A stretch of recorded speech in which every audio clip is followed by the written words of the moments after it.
उशीर आता तुम्हालाही झाला आहे, मला काय तेवढा उशीर झालेला नाही त्या अर्थाने. मला फक्त एकच वेळ गाठायची आहे, बाकीच्या कुठल्या वेळा गाठल्या चालतील नाही गाठ. तर तरीसुद्धा एक 10 मिनटं का विना अभ्यास असावा. माणसाला प्रत्येकाच्या कुवतीप्रमाणे एक सामान्य कुवत गृहीत धरली तरी काही गोष्टी एकदम सोप्या असतात सहजपणे. मनुष्य काय तोंड वेल उठेल, काय पाणी पिईल, चहा पिईल, काय त्याचं असेल ते रुटीन, हे अगदी सहज सोपं असं असतं. तशा अनेक गोष्टी सोप्या असतात.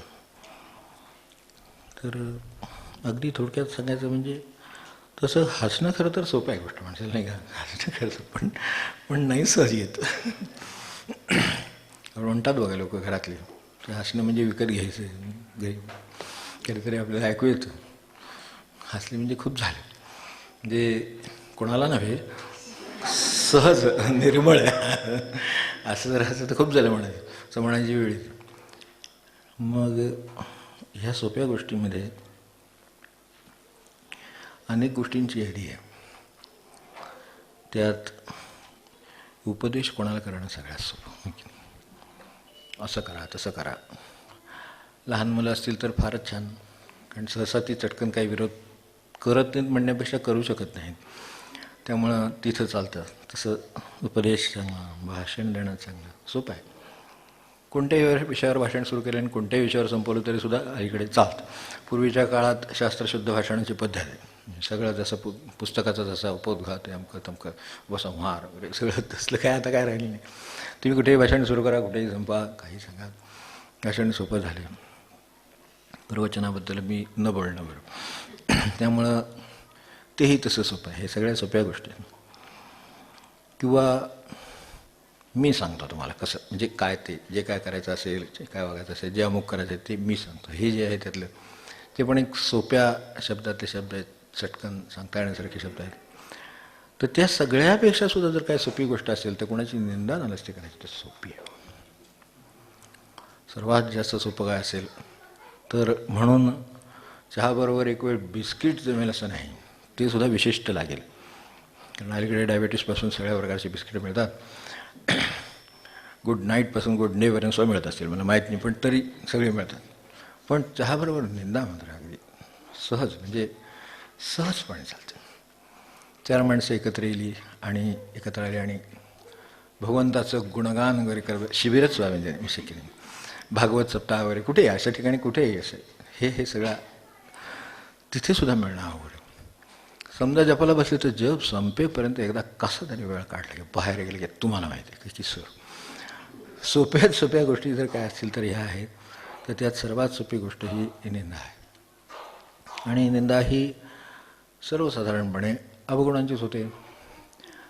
पहिले अगदी प्राथमिक स्वरूपाची निंदा ही बाह्यांगावर असेल, काय त्याच्या अंतरंगातल्या दोषावर असेल, काय असेल त्या दोषांच्या संबंधी. निंदेचं काम खूप सोपं आहे हे लक्षात न आल्यामुळे ते सहज केलं जातं. सहज दाद दिली जाणार नाही, सहज हसलं जाणार नाही, सहज चांगली एखादी गोष्ट ग्रहण केली जाणार नाही, पण निंदा सहज होते. म्हणजे मनात काय भरलेलं असेल याचा विचार करा. म्हणून त्यांना ते सांगावं लागलेलं आहे. ते त्यासाठी की जाता जाता सहज सहज अगदी, आणि त्यात इतका आनंद मिळतो काय कोणाशी, म्हणजे हे आनंदाचा आभास आहे असं खरं सांगायचं. निंदेतला आनंद हा आनंदाचा आभास असं समजायला हरकत. तर आणि कशात हे म्हणजे निंदेला असं काही लागतं असं नाही. नावच ठेवायची झाली म्हटल्यानंतर आपल्याला माहितीच आहे ती कशालाही ठेवता येतात. उपदेश द्यायचाला कशावरही देता येतो, तसं नावं कशालाही ठेवतात. म्हणजे फार लांबचं सांगत नाही, पण अगदी जवळचं आपल्या परिचयातलं ह्या पिढीतल्या मागच्या पिढीतलं तर जास्तच आपल्याला ते टी व्हीवर जेव्हा सगळं हे अगदी बॉल टू बॉल सगळी कॉमेंट आहे, पण नुसतीच कॉमेंट आहे, त्यावेळेला काय कळत नसेल. पण जेव्हा हे टी व्ही सगळं आला आणि त्यावेळेला आपल्याला समोरासमोर टाकलेला बॉल, पडलेला बॉल, गेलेला बॉल, आपटलेला, सोडलेला, सगळं डोक्यावर हात बनत काय सोडला बॉल सगळं. आपण तिथं जाऊन उभे नुसते राहू शकू का? बॉलचे राहते सगळं इतर बघून. पण सहजपणे आहे काय काय सोडला रे बापरे. आता काय सोडला रे म्हणजे त्याला त्या ठिकाणी सोडताना काय झालं, त्यांनी मुद्दाम सोडला का त्याच्यामध्ये काही हेतू आहे का, काही त्याच्यातलं खरं काय सांगायचं तर आपलं गल्लीची जी ही असते ना, ह्याची जी काही टीम असते त्यात सुद्धा फक्त बघायला घेतात. नाहीतर जास्तीत जास्त समजा का पूर्वीच्या भाषेमध्ये ज्यांना परिचित आहे त्यांना बॉल आणून द्यायला घेतात फक्त. पण तरीसुद्धा मनुष्य इतक्या अधिकारवाणीनं सांगतो की काय सोडला, हे काय सोडला म्हणजे त्याला त्या क्षणी काहीतरी झाला असेल ना, काहीतरी सुटला का सोडला हे सुद्धा माहीत नाही आपल्याला. खरं सांगायचं तर सुटला का सोडला माहीत नाही, मुद्दाम सोडला का माहीत नाही, त्याचा हेतू आहे का काही, त्याच्यामध्ये त्याचं गणित आहे का काही. खूप गणितं त्याच्यामध्ये असतात हे आपल्याला माहिती आहे आता बघून बघून. मग त्या गणितामध्ये काहीतरी त्याचं काम चालू आहे आपल्याला नक्की माहीत नाही. ठीक आहे तो सुटला आहे एवढं कळलं.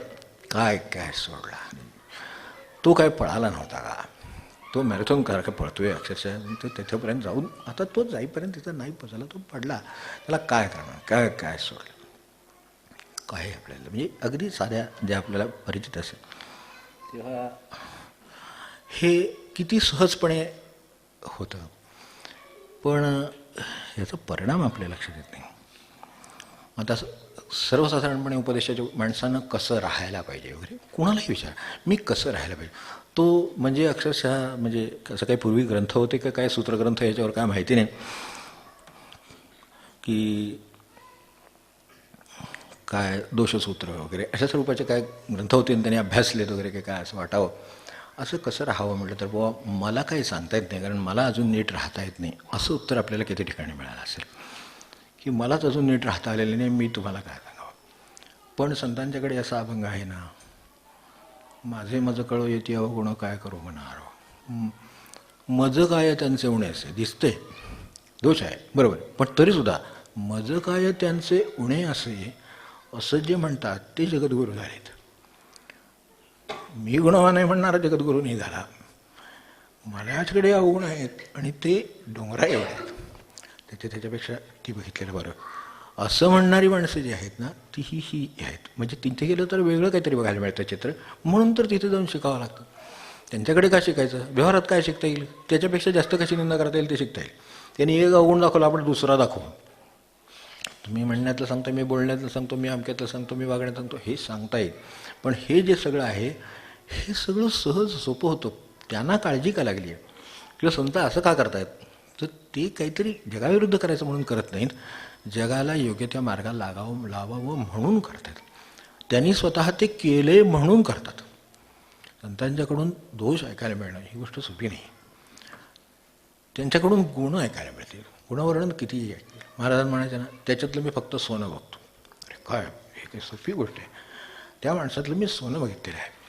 आता नाहीतर त्यांना काय दोष म्हणजे दोषदृष्टी हा विषय सोडून देऊ, पण एक साधा विचार जरी केला तरी सुद्धा त्यांना काय दिसत नसेल का, काही कळत नसेल का, काही की वागण्यात चूक आहे बाबा, वागण्यात ही नाही, हा शब्द बरोबर नाही, ह्या ॲग्रेसिव्हनेस बरोबर नाही, अमुक बरोबर नाही, तो त्यांना दिसत नाही आहे का. पण ते त्याचा उच्चार त्यांच्याकडून सहसा होत नाही. ज्या वेळेला किंवा तरी आत्मीय तळमळ असते त्यावेळेला त्यांनी विचारलं तर ते सांगतात बाबा हे याची गरज आहे, हे करावं, असं त्यांच्याकडून मिळणं म्हणजे दुर्मिळ आहे गोष्ट. एरवी ते तुमचे गुणांच्याबद्दलच बोलतील, कारण त्यांच्याकडे आत्मगुणच फक्त साठलेले. दोष त्यांना गरज लागली तर बघता येतो, गरज लागली तर आपल्याला दोष दिसतो आणि गरज लागली तर गुण बघता येतो, नाईलाज झाला तर गुण बघता येतो. इतका ती तफावत आहे आणि त्यामुळे ते आनंदात आहेत आणि आम्ही निंदा करून दुःखात आहोत. कारण शेवटी असं आहे, मी जे बोलेन ते माझ्याजवळ साठणार ना. ते म्हणतात साठवून कशाला घ्या, आपल्याकडे साठवायचं तर गुण साठवू. म्हणून त्यांना हे जे नुकसान होतं बरं, ते त्याच्या मार्गाने वाचेचं नुकसान होतं, त्याच्या मार्गाने काढ. आता आपण प्रार्थना म्हणतो, मला ह्या प्रार्थनेबद्दल एकदा शंका विचारली होती म्हणून त्याचं सांगतो. भद्रम करणे शृणुयाम देवा, लगेच म्हणून मोकळा. अहो आपण काय म्हटलं सध्या, एक वाक्य म्हटलं, भद्रम करणे शृणुयाम देवा भद्रम पश्येमाक्षभिर्यजत्राः. हे सगळं आपण म्हटलं, याचा अर्थ आपल्याला आधी मुळात अर्थ कळला का नाही हा विषय वेगळा, भावार्थ काय आहे तो कळला का, आणि लक्षितार्थ काय आहे तो कळला का. मला सगळे चांगलं पाहू देत, मला सगळं चांगलं बघायला मिळू दे, मला सगळं चांगलं ऐकायला मिळू दे. शृणुयाम देवा भद्रम पश्येमाक्षभिर्यजत्राः. जे पाहू चांगलं पाहू, चांगलं ऐकू. आता जर भद्र म्हणजे साधं नुसतं नव्हे, जसं कल्याण शब्द आहे तसा हा भद्र हा शब्द आहे, तर तसं ते अंतिमतः कल्याणाचं जे आहे ते चांगलं आहे, ते माझ्या कानावर पडू दे आणि मला चांगलंच पाहू दे. आता संतांनी काय केलं? चांगलंच पाहिलं ना आपल्यातलं. आता संतांनी जर आपल्यातलं वाईट पाहिलं असतं तर मला नाही वाटत कोणाला उभा केला असता. त्यांनी चांगलं पाहिलं त्यातलं काहीतरी, म्हणून त्यांनी जवळ केलं. त्याचं कारण आहे, त्यांनी चांगलं बघितलेलं आहे म्हणून जवळ केलं आहे. आता मी चांगलं बघितलं नाही म्हणून दूर गेलो तर आता ते म्हणतात बाबा तुझ्या उधाराची वेळ यायची असेल तर मी कमी असेन. ते स्वतःकडे म्हणतात मी कमी असेन. हे त्यांची याची तयारी आहे. तर त्याच्यातून हे आपण म्हटलं भद्रं कर्णेभिः शृणुयाम देवः, आपण कानाने चांगलं ऐकू. मला सांगा, कानाने चांगलं ऐकू म्हणजे आता मी किती चांगला आहे, मी किती चांगला आहे, मी खूप चांगला आहे असं जर मी म्हणता येईल तर मला पण कानाने चांगलं ऐकता येईल. मी किती गुणवान आहे, मी किती अमुक आहे, सुंदर आहे, आप काय तम काय विद्वान आहे, काय जे असेल ते असं जर मी, म्हणजे कानावर जे ऐकू येतं ते बोललेले ऐकू येणार ना. ह्या मंत्राचा गर्भित अर्थ असा आहे की मी चांगलं बोलेन म्हणजे त्याला चांगलं ऐकायला मिळेल. तो चांगलं बोलला तर मला चांगलं ऐकायला मिळेल. तेव्हा आपण चांगलं बोलूया. भद्रं कर्णेभिः शृणुयाम देवः हे होणार कधी? ज्या वेळेला चांगलं बोललं जाईल आणि तो ते चांगलं ऐकेल. ज्यावेळेला ते चांगलं बोललं जाईल आणि हा चांगला ऐकेल त्यावेळेला चांगलं ऐकायला मिळेल. म्हणून असं म्हटलं आहे की भद्रं कर्णेभिः शृणुयाम. का आपण ऐकणार कसं? तो जो समजा जर वाईटच सांगत असेल तर वाईटच ऐकू येईल, आणि मी जर वाईटच बोलत असेल तर ते वाईटच ऐकू जाईल. म्हणजे ह्याच्यासाठी त्याच्या मागे, त्या शब्दाच्या मागे लक्षाचा अर्थ केवढा आहे पुढे, की हे लक्षणेनं सांगितलेलं आहे. मला चांगलं ऐकू दे. कसं चांगलं ऐकणार? का तर 4-5 मिनटं ऐकेल, पण ते गेल्यानंतर विसरून जाणार ना. तो परत तुमच्या दोषाची चर्चा करेल, काहीतरी जगाचं काहीतरी वाईट सांगेल. हे सगळं होईल ना. मग मला भद्रं चांगलं कसं ऐकायला मिळणार? म्हणून ते चांगलं ऐकायचं मिळायचं असेल तर असं आहे, सुरुवात आपल्यापासूनच करायला लागते. त्यामुळे मी चांगलं बोलावं म्हणजे निदान त्याला चांगलं ऐकायला मिळालं. मी ऐकतो असं म्हटलेलं आहे, आपण ऐकूया. भद्रं कर्णेभिः शृणुयाम देवः भद्रं पश्येमाक्षभिर्यजत्राः. आम्हाला चांगलं बघायला मिळू दे. आता चांगलं बघायला मिळू दे, त्यालासुद्धा चांगलं बघायला मिळालं पाहिजे. म्हणजे मी चांगलं असायला पाहिजे हे त्यातलं खरं आहे. त्यांना काय बाह्यांग चांगलं नको आहे, पडू करून याची काय गरज नाही. माणूस चांगला आहे का? त्यांना चांगला माणूस बघायला मिळाला. एक झाड लावलं, चांगलं वाढवलं, छान. किती छान वाटते झाडं काय बघितल्यावर. मी पाणी घातलं, ते झाड लावलं, पाणी घातलं, वाढवलं, व्यवस्थित ठेवलं, म्हणून त्याला चांगलं झाड बघायला मिळालं. हे जे बघायला मिळालं ते कुणीतरी चांगलं केलं म्हणून. मग तसं मी स्वतः चांगलं केलं असेल तर त्याला चांगलं बघायला मला तरी कसं मिळणार? जेव्हा मीच करायला सुरुवात करेन तेव्हा मला ते बघायला मिळेल, आणि तो करेल त्यावेळेला ते मला बघायला मिळेल. त्याची सुरुवातसुद्धा भद्रं पश्येमाक्षभिर्यजत्राः. हे काय आहे पण शेवटी असं आहे की ते मी चांगलं करून ठेवायचं आहे, चांगलं असायचं आहे, आणि त्यांनी पण ते असायचं आहे. ते चांगलं असलं की आपोआप चांगलं त्याला बघायला मिळालं. मी चांगलं असल्यामुळे ते चांगलं बघायला मिळालं. आता त्यातून पुन्हा समजा आता जगामध्ये किरकचरा काय असणार नाही का? किरकचरा असणार, पण तो काढून टाकून आपण ते स्वच्छ करतोच का नाही शेवटी? मग तसे दोष नसणार नाही का? तिथं असणार. ते काय करतो तर ते आपण काढून टाकतो. केरकचरा कोणी सांभाळत बसत नाही. केवढा प्रश्न झालेला आहे निर्माण आपल्याला माहिती आहे. पण तो का निर्माण झाला आहे तर ती वाईटच गोष्ट आहे म्हणून निर्माण झाला. आता चांगलं आहे आणि ते हाकलून द्यायचं आहे असं नाही आहे. चांगलं आहे तर ते टिकवायचं आहे, त्यांनी टिकवायचं आहे, आपण टिकवायचं आहे. हे जे काम आहे हे अखंड चालू राहिलं तर भद्रं पश्येम आपण पाहू शकू. पण केव्हा पाहू शकू? जर मी चांगला असेल तर पाहिजे. आता एखादा आपुले हास्य निर्मळ निशब्द संवाद प्रबळ, यात काय आहे नक्की? रमणांच्याकडे पाहिलं की त्यांचं एक स्मिता हास्य असेल, ते नुसतं तेवढं बघूनच ते सगळं बाकीचं नष्ट होत असेल. त्यांच्या डोळ्याकडे बघितलं आणि त्यांनी नुसतं बघितलं तरी सुद्धा बरं वाटत असेल. आता असं काहीतरी करण्याची गरज आहे. आता हे समजा त्यांनी केलं, ते आपण पाहिलं, आपल्याला भद्रं पश्येम, आपल्याला चांगलं बघायला मिळालं. आता आपल्याकडून चांगलं बघायला मिळायला हवं असेल तर त्यांच्यासारखं काहीतरी ध्यान करण्याची गरज आहे. त्यांना कसं गवसलं आहे, कदाचित तोच मार्ग असेल किंवा दुसरा असेल. यात जे दिलेत मार्ग ना, की द्यावे तुझे पाय द्यायचे सारं काय आपल्याला जे असेल ते, जो मार्ग सापडला आहे तो, तर ते जर सापडलं आहे तर ते जर मी चालत राहिलो तर तो येऊन बसला तर तो शांतच राहील, त्याला आनंदच होईल, त्याला चांगलंच बघायला मिळेल. त्यासाठी ते मंत्राच्या सुरुवाती आणि ते प्रार्थना आहे ते एवढ्यासाठी आहेत की आपण त्याचं सावध व्हावं आणि आपल्याला काय करायचं ते करावं. ते का करावं, कसं करावं याच्याविषयी सांगितलं आहे. आणि बाकीचे जे काम आहे ते सोपं आहे, पण त्यातून माणसाला बाहेर काढण्याची गरज आहे. यासाठी जसं दोषाचं काय हो, दोषाचं घरामध्ये आपण बघितलं तरी सुद्धा दोषाचं असतंच. कोण निर्दोष म्हणून जन्माला आला मला सांगा, आणि कोण निर्दोष झाला. तो निर्दोष झाला म्हणजे ते दिवळच झालं घर, म्हणजे बाकी काही राहिलंच नाही त्याच्यात असं सांगतो. घरात जेव्हा सगळं निर्दोष होईल, पण घरात जेव्हा निर्दोष होण्याचे प्रयत्न असतात तेव्हा ते साधकाचं घर असतं असं समजायला हरकत नाही. सोपी गोष्ट आहे. तर आता ह्याच्यासाठी कबीर साहब का म्हणलं,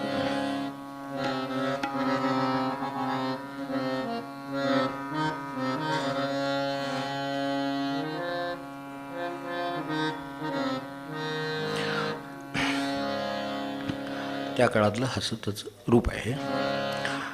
दोष पराये देखिए, दोष पराये देखिए, चला हसंत हसंत. हसत हसत मनुष्य दोष बघत जातो किंबहुना दोष बघून बघून हसतो. पण हे जगाकडे बघून हसत जाणार नाही, आपल्याला बघावं लागेल दुसरीकडे. त्यासाठी सुरुवात सांगितली. दोष पराये देखिए, दोष पराये देखिए, चला हसंत हसंत, चला हसंत हसंत, दोष पराये देखिए, दोष पराये देखिए, चला हसंत हसंत, चला हसंत हसंत, दोष पराये देखिए, दोष पराये देखिए, दोष पराये देखिए. म्हणून क्षेत्रात जाऊन सुद्धा फायदा होतो. तीर्थक्षेत्रात म्हणून जातात ते ग्रुपने जातात. तिथे गेले की सगळं जेवणखाण झालं की गारव्याला झाडाखाली कट्ट्यावर जे काय जागा असतील तिथे बसून सगळी नसते होते. आपण आलो कुठे, तिथे काय मिळण्यासारखं आहे, पण तिथे कसे दोष आहेत, हे कसं आहे, ते तसं आपण एक ते करून पहा म्हणजे लक्षात येईल तिथलं काय दोष आहेत आणि गुण आहेत ते स्वतः ज्या वेळेला करायला लागतं. मग अशी म्हटलं तसं पूर्वीच्या काळात सुनसूत्रे किंवा सासूसूत्रे असे काही ग्रंथ असावेत की काय असं वाटतं. तो एक मोठा कौतुकाचा विषय आहे की नेहमी ते जुने चुकतं असं वाटतं. कोणाला वाटतं माहितीच आहे आपल्याला. तर त्यामुळे ते असे काहीतरी सूत्रग्रंथ शिकलेले असावेत. इतक्या पद्धतीनं माणसं त्याच्यातले बरोबर दोष कळत.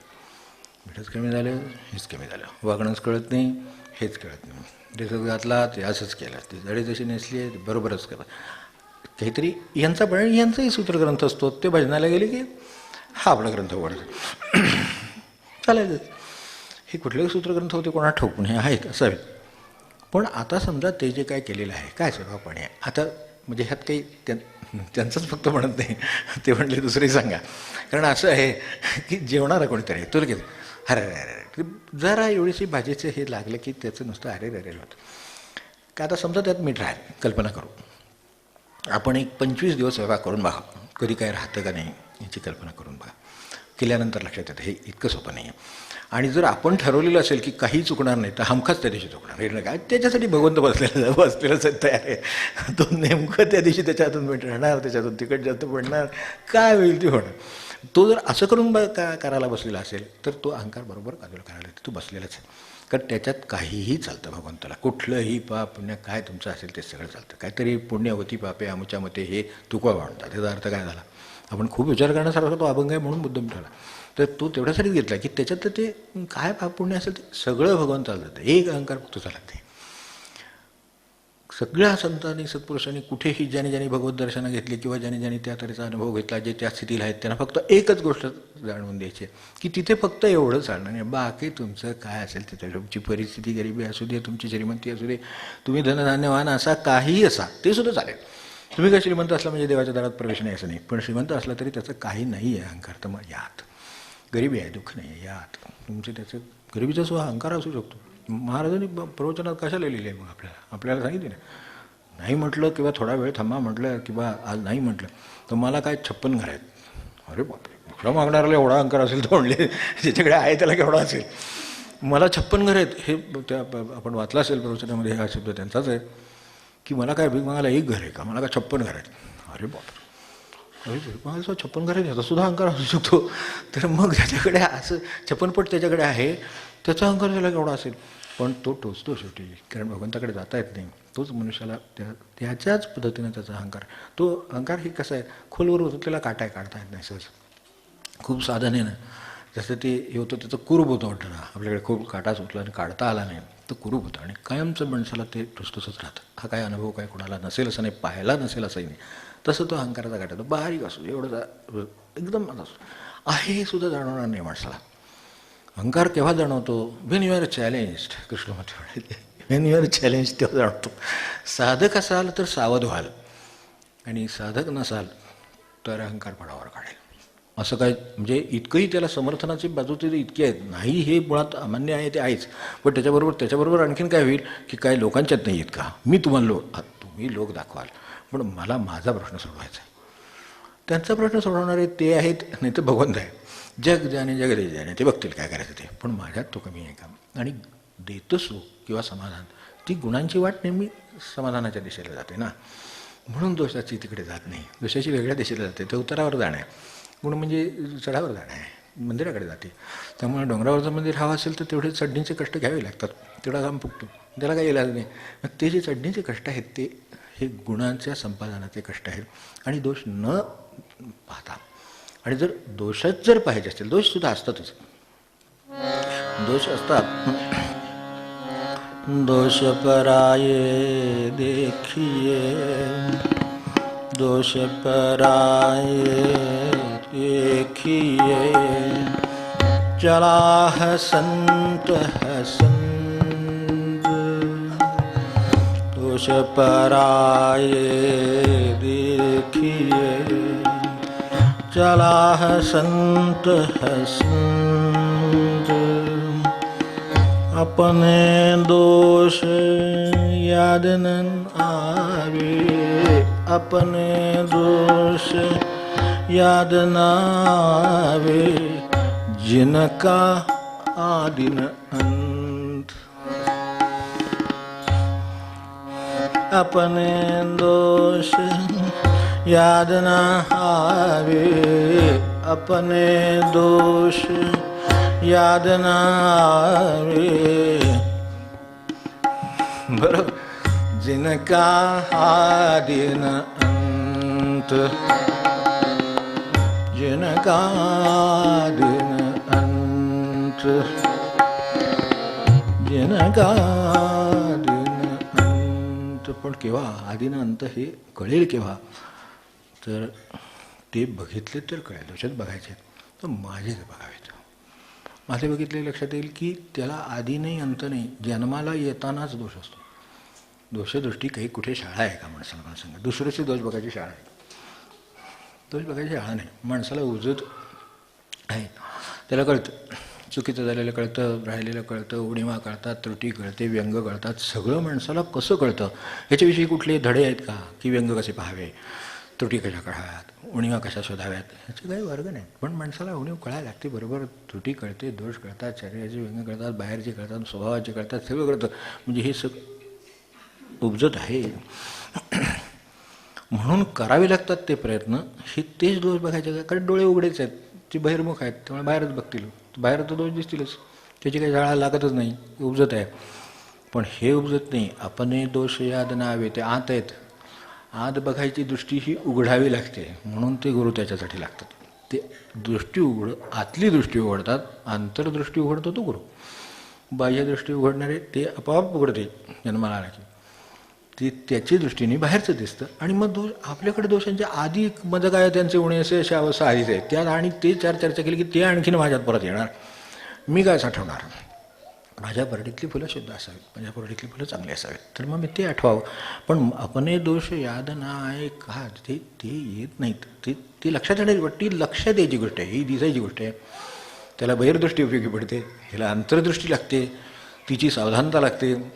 आता हे ज्या वेळेला दुसऱ्याचे दोष बघून मी हसत हसत पुढे जातो, अनेक वेळेला हे असं होतं की दुसऱ्याचे काय दोष असला तर तो बघताना माणसाला हसू येतं, चर्चा करताना हसू येतं, आनंद होतो. काय जे त्याच्यात काय काही चांगला आनंद नाही, पण तरीसुद्धा तो होतो. आणि रिमार्कही देतो मनुष्य पटकन. जरी बरेचसे खेळ करतात, चालेल याच्यावरून जातात, चालत जातात, त्या दोरीवरून जातात.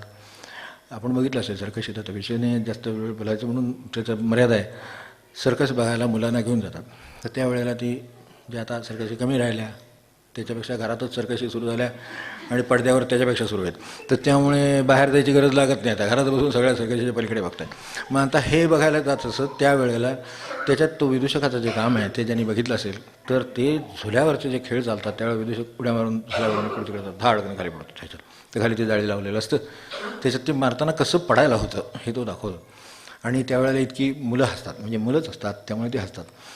मोठी काय असतात माहीत नाही, पण मुलं असतात. तर त्यांना खरं म्हणजे प्रपंचात कळलेलं आहे हे खरं झुल्यावर नोडी म्हणजे काय. मग तो आता त्याच्यावर काय हसण्यासारखं नाही खरं म्हणजे, पण त्याला मला हसू येतं. म्हणजे हसू येण्यासाठीच तो नेमलेला आहे आणि तो ते त्याचं काम करतो. आणि हे सगळं ज्या वेळेला खेळ झुल्यावरचा संपतो इकडून तिकडे ह्याचे पाय पकडून तो तिकडे जातो, त्याचे पाय पकडून हा इकडे येतो, हे जे प्रत्यक्ष कलाकार जे दाखवत असतात ते दाखवताना मध्येच हा कोणाचे तरी पाय जातो तिकडे जाऊन धाडकन पडतो. हे सगळं बघितलं की हसू येतं. आणि नंतर शेवटी तो एक जाता जाता शेवटी त्यांनी जे इकडून तिकडे केले ते इकडून तिथून तिथे असं सगळं करून खाली उतरतं. त्यावेळेला लक्षात येतं ह्याला येते आपलं, तो फक्त त्याचं काम करतोय, ते विदूषकाचं काम आहे म्हणून तो दोषाचं दाखवतोय आपल्याला. तसं आहे काय जगात असेल काय आपल्याला सांगता येते. विदूषकाचं साधं कळत नाही, त्यानंतरची तीच सर्कस तो स्वतः करून दाखवतो एकदाच फक्त आणि टाळा येतो जातो. ते जे काय असतं त्यावेळेला कळतं की अरे हा दिसला तरी तसा नाही. म्हणून महाराज हे साधं खेळातलं झालं म्हणून महाराज म्हणले दुसऱ्याचा परमार्थ सांगता येत नाही, वर जाऊ नका, आत किती कोण तयार असेल हे सांगता येत नाही. आणि हे प्रसंगाने कळतं. प्रत्येकाला कुठे ना कुठेतरी हा अनुभव आला असेल की त्याच्याकडे गुण आहे, त्याच्याकडे साधन आहे, त्याच्याकडे काय ते आहे, फक्त मला माहिती नाही, तो दिसत नाही, देवळात आला नाही, जपाला आला नाही, आमकं झाले म्हणजे तो जप करत नाही. असं करून त्याला काय आयुष्य वाया घालवतात वगैरे सुरू बसून कापा मारायचं काय कारण नाही. तो त्याचं आयुष्य बरोबर घालवत असेल आणि न बघायला होत असेल तर बघायला गुरु आहेत आणि देव आहेत, ते समर्थ आहेत सगळे बघायला, ते बघतील. अशी खात्री बाळगावी म्हणजे हे होतं. आणि जर बघायचंच असेल तर आपण दोष याद नाही म्हणून हे होतं. ते जर एकदा त्या क्षणी काय त्या क्षणी ते बघत असल्यामुळे हे आठवत नाही. ते डोळे मिटलेले असेल तर आतलं आठवेल म्हणून महाराज म्हणले आतलं जग बघा, प्रत्येकजण म्हणतोय आणि तेच ते जीवावर दिवडले. तर त्या अर्थाने हे आपण हे दोष याद नाही. आणि जर एकदा ते आठवले तर मग जनका आदिन अंत, मला त्यांचा समाप्त करणं सुद्धा अवघड आहे. दोष आहेत शोधून दूर करायचे ठरवले तरीसुद्धा ते समाप्त करायला अवघड आहेत. म्हणजे त्या क्षणी काय होईल, त्या क्षणी मनुष्य शरणागती, मग त्याच्याकडनं खरं नाम होईल. खरं नाम केव्हा होईल, जेव्हा सगळे दोषी लक्षात येतील आणि ते जावेत असं वाटेल, प्रयत्न करेल आणि ते सोपं नाही हे लक्षात येईल, त्यावेळेला तो मदत मागेल, त्यावेळेला ती कृपा करते. कृपा त्यावेळेला होईल आणि त्यावेळेला ते कामही होईल आणि मग आयुष्यभर समाधान राहील. बाकी जगाचं काय असेल ते जग चालवेल. आपलं आपलं हे मूळ काम आहे ज्याच्यासाठी आलो ते होईल. तेव्हा त्याच्या म्हणण्याचा आपण मर्यादा अर्थ लक्षात घ्यावा. दोष पराये देखिए, दोष पराये देखिए, दोष पराये देखिए, चला हसंत हसंत, चला हसंत हसंत, दोष पराये देखिए, दोष पराये देखिए, चला हसंत हसंत, चला हसंत हसंत, अपने दोष याद नावे, अपने दोष याद नावे, जिसका दिन अंत, जिसका दिन अंत, जिसका दिन अंत. एक फक्त पुष्टी सूच देतो, थांबतो. अधिक मासासंबंधी चातुर्मासासंबंधी, चातुर्मासासंबंधी महाराज म्हणते चातुर्मास म्हणजे काहीतरी नियम करा. ते म्हणे ते काय वेगळं तर तुम्ही हे जात नाही, सगळं प्रवचनात आहे आपल्यासमोर असेल की ते काय ते उजव्या हातात पाणी प्यायचं, काय डाव्या हातात पाणी प्यायचं, आमकं करायचं, काय तुम्हाला करायचं करा, शेवटी जेवावं लागणार, पाणी प्यावं लागणार.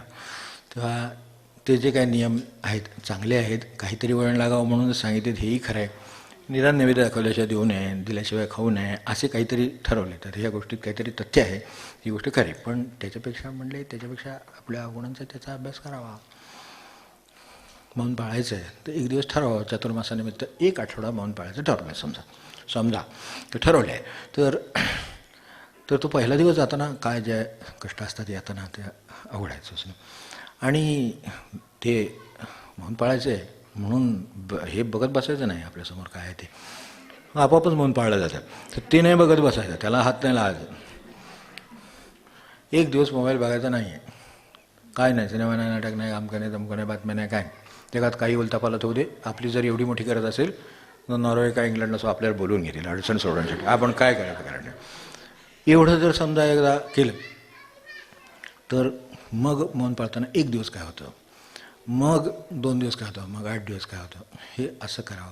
आणि मग ह्या जपाला काही म्हणजे हा जो नेम आहे किंवा हे जे काय आता मौन आहे, ह्या जो काही संकल्प आहे जपाचा संकल्प आहे, तर ते ह्या संकल्पाला सांगतच नाही. म्हणजे 4 महिने पाळावं आणि मग पुढे आयुष्यभरच पाळावं. बरं, मौन म्हणजे काय अगदी आपण घुमावून बसलं पाहिजे अशातला भाग नाही.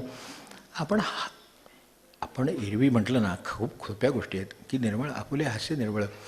ते काय ते आता ते तर म्हणजे म्हणून आता ते शब्दातून कसा शब्द आत निघतो त्याचं सांगतो की हे ज्यांनी पाळलं ते मौन राहिले म्हणून त्यांना मुनी म्हणतात. मौन पाळतो तो मुनी, तो अखंड मौनात असतो म्हणून मुनी झाला आहे. ते मुनींचं आपल्याला शब्दाच्या अर्थाची किंवा त्याची कल्पना नसल्यामुळे आपण तो शब्द सहजपणे वापरतो आहे. मुनी म्हणजे ते काय आहेत, तसे हे म्हणून त्यांना मौनी साधूच म्हणत तिकडे. ते मौनी साधू कारण ते म्हणजे ते बोलले म्हणजे जगावर कृपा झाली समजायचं, काहीतरी असं बोलले की जे कल्याणाचं आहे, जे काहीतरी आहे असं एवढंच फक्त बोलले. जे आम्ही जगाला मदत करण्यासाठी सत्कार्य करण्यास ठरवले, त्यासाठी आम्ही संस्था उभी करणार आहोत, त्यासाठी समाजकार्य करणार, अमुक करणार, आणि त्यासाठी आम्ही ही संघटना उभी केलेली आहे. तर ह्याच्याबद्दल आपलं काय मत आहे, म्हणजे इतरांना मदत व्हावी, we want to help others, we have to come together वगैरे सगळं करून त्यांना सांगितलं. त्यावर ते एकच म्हणले, हू आर द अदर्स. बस त्यांना एका वाक्यात काय सांगायचं सांगतात. म्हणजे हे मौन न मोडता बोलणं आहे. मुनींना मौन न मोडता बोलता येतं, पण त्याच्यासाठी आधी पूर्ण मौन पाळावं लागतं. ते तिथं जमतं. मग ते करताना सगळे दोष हे सगळं निचरा होतो. म्हणून आता महाराजांनी चातुर्मास सांगितलं, हे असं झालं तर पुढे ते मौन पाळता पाळता मुनी होऊन गेली. मग ते ध्यानात राहिले. कधीतरी संपर्क आला तर बोलले एखादा शब्द, संपर्क ह्यापेक्षा काय नाही. आणि जे बोलले ते असं बोललेले. तर मी सांगत होतो एक पुष्टी फक्त शेवटचं एक हे देतो आणि थांबतो की आता समजा असं आहे, आता चातुर्मासासंबंधी लोक विचारतात, अधिक मासासंबंधी विचारतात. मी एक सोपा मार्ग आपल्यासमोर ठेवतो आहे, तुम्ही ठेवला आहे एकांसाठी, त्यांच्या निमित्ताने ठेवला आहे, पण तरीसुद्धा तो ठेवतो आपल्यासमोर. इथे आता हा दोहा आपल्यासमोर आला, अर्थ आपल्यासमोर आला, आपण विचार केला तर आयुष्य कशात गेलं हे आपल्या लक्षात येईल. ती जे नुकसान आहे ते भरून काढायचं असेल तर आता काही ती भर घातली पाहिजे योग्य. मग ती करायची असेल तर चातुर्मासात काय, अधिक मासात काय, ठीक आहे, पहिल्यांदा एकदम चातुर्मासात नको ठरवायला, एकदम आपल्याला जमलं म्हणजे त्यापेक्षा अधिक मास ठरवा, 1 आठवडा ठरवा. कारण ह्या गोष्टी जास्त कठीण असतात. एक वेळ डोंगरावर चढून जाणं सोपं आहे, पण हे कठीण आहे काम. तर त्यामुळे ते करताना काय करता येईल जास्तीत जास्त, तर 1 आठवडा आहे, आठवड्याभरामध्ये रोज सकाळी उठून माझ्यातला एखादा अवगुण शोधून समोर लिहून ठेवा. माझं कळू येते अवगुण, त्यांना येतात म्हणजे ते येत असले पाहिजेत, माणसाला येतात, ज्याला पुढे जायचं त्याला ते येतात. तर माझ्या ठिकाणी अमुक की काय बा बोलण्याची बेसावत्ता असेल, काय असेल काहीतरी कुठलं तरी असेल, तर ते जे आपण दुसऱ्याचे दोष म्हणून पाहतो त्यातला एखादा तसं आपल्यात तो आहे का, तर तो असेल तर तो लिहून ठेवा. आपल्यातला एक दोष लिहून ठेवा, दूर करायचा प्रयत्न करावा. आपलं अधिक मासाचं काम झालं. आता ह्याच्याबरोबर ज्यांना आणखीन सप्लिमेंटरी काही ना काय वाटतं तेवढं एकच कसं करायचं दिवस, ठीक आहे, एकच करायचं नसेल तर दुसरं करायचं सांगतो की दुसरे जे दोष आपल्याला दिसतोय ज्याच्यातला एक गुण फक्त आपण लिहून ठेवतो. ह्याच्यात काही गुण असं शोधत राहावे, त्याचे काही गुण आहेत, त्यात काय गुण आहे, तो मन पाळतो, प्रतिक्रिया अमकं करतो, तम करतो, काय जे चांगला गुण वाटला असेल आपल्याला, तर तो जो काय आहे तो समजा अगदी आपल्याला चांगलं म्हणतो, हा सुद्धा माझ्या दृष्टीने आपल्याला गुण वाटू शकतो, त्याला सुद्धा मोठं अंतःकरण लागतं. ठीक आहे, आपण कुठे त्याबद्दल चांगलं बोललो त्याच्यावरनं ठरवावं. म्हणून ते इकडे पुन्हा दोह्याकडे येतं. तर ते तसे आहे, तर त्याच्यासाठी ते करावं की ठीक आहे, दुसऱ्यातला कुठला तरी एक गुण मी लिहून ठेवला आहे आणि तो मला अनुकरणासाठी आहे. आता त्याच्याकडे बघण्याची माझी दृष्टी बदलणार. त्यामुळे त्याचे जर 10 गुण माझ्या लक्षात आले, 11वा 12वा 13वा असेलही, पण मला जे 10 गुण त्याच्याकडे आहेत त्याचंच मला एवढं अपूर्वही आहे की मला ते कसे अंमलात आणता येतील हा प्रश्न आहे. आणि मी इकडे अभ्यास करतोय मुळात माझ्यात दोष काय आहे त्याचा, मग त्यामुळे माझ्यातला अवगुण शोधला आहे आणि तो मला दूर करायला किती अवघड जातोही लक्षात आलं. तो गुणाचं थुरवी किती आहे आणि त्या माणसाची थुरवी किती आहे. मग आता जे जे भेटे भूत ते जे माने जे भगवंत हे सांगायला गरज नाही. दोष पराये देखिए, दोष पराये देखिए, चला हसंत हसंत. दोष पराये देखिए, चला हसंत हसंत.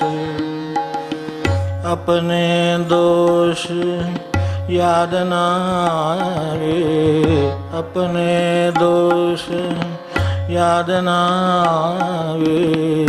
दिन का दिन अंत, जिनका दिन अंत, जिनका दिन अंत. विठ्ठल विठ्ठल विठ्ठल विठ्ठल विठ्ठल विठ्ठल विठ्ठल विठ्ठल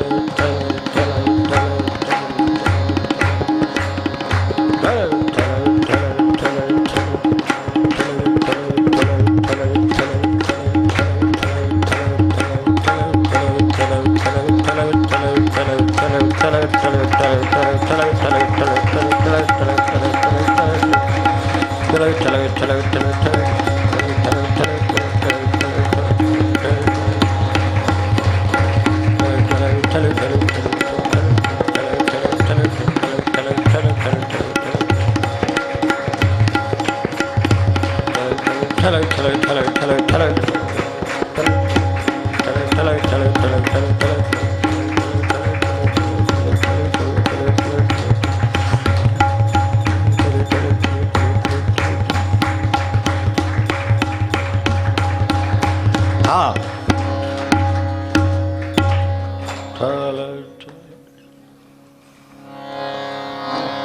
जानकी जीवन स्मरण जय जय राम.